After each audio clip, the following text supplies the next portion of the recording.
Pili pa lang natin si isa 360 1RS twin edition natin na talagang pang motovlogging natin, pero yun nga, kapag ka may travel ka, mare-recommend ko sa iyo to, no, na very handy siya. Sa papalitan pa ng mode, pwedeng 360 or pwedeng linear. Di ba napaka clear ng kuha niya. So yan, para sa mga vlogger, mare-recommend ko sa inyo itong isa 360 1RS twin edition. Transformer na napapalitan siya ng mod.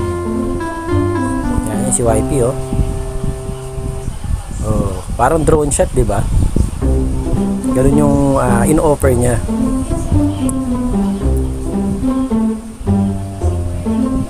Napaka detailed and crisp yung kuha niya. Yan. Syempre yung is yung color niya or yung